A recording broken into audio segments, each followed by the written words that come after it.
மிளகு தக்காளி கீரை, பாசிப்பருப்பெல்லாம் போட்டு ஒரு சூப்பரான கீரை கூட்டு எப்படி செய்கிறதுன்னு பார்க்கலாமா? இந்த கீரையை நல்லா க்ளீன் பண்ணிவிட்டு வாஷ் பண்ணி சின்ன சின்னதாக கட் பண்ணி எடுத்து வச்சுக்கலாம். ஒரு குக்கரில் 100 கிராம் பாசிப்பருப்பை சேர்த்துட்டு நல்லா வாஷ் பண்ணி தண்ணி மஞ்சள் தூள் சேர்த்து கரெக்டாக ஒரு விசிலில் எடுத்துடலாம். ஒரு 50% வெந்திருந்தால் போதும். நெக்ஸ்ட்டு ஒரு கடாயில் எண்ணெய் விட்டு எண்ணெய் நல்லா ஹீட் ஆனோடனே கடுகு, உளுந்து, சீரகம், வரமிளகா, ஒரு பெரிய வெங்காயத்தை கட் பண்ணி சேர்த்துட்டு நல்லா வதக்கி விட்டுடலாம். எண்ணெயிலே நல்லா வதங்கட்டும். க்ளீன் பண்ணி கட் பண்ணி வச்சுருந்த கீரையெல்லாம் ஆட் பண்ணிவிட்டு உப்பு சேர்த்து நல்லா மிக்ஸ் பண்ணி விட்டுருங்க. மிக்ஸ் பண்ணி ஒரு மூடி போட்டு க்ளோஸ் பண்ணி வச்சுருங்க. 5 மினிட்ஸ் அப்படியே இருக்கட்டும். 5 மினிட்ஸ் கழித்து நம்ம கீரை நல்லா வெந்துடும்.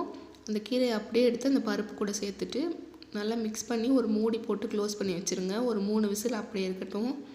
இந்த டைமில் ஒரு அரை மூடி தேங்காய் எடுத்து கட் பண்ணி தனியாக பால் மட்டும் எடுத்து வச்சுக்கலாம். அந்த பாலை ஃபுல்லாக ஆட் பண்ணிவிட்டு நல்லா மிக்ஸ் பண்ணி விட்டுருங்க. நல்லா இது கெட்டியானோன்னு எடுத்து சர்வ் பண்ணிங்கன்னா ஒரு சூப்பரான கீரை கூட்டு ரெடி ஆகிடுச்சு. கண்டிப்பாக இந்த ரெசிபியை ட்ரை பண்ணி பாருங்கள்.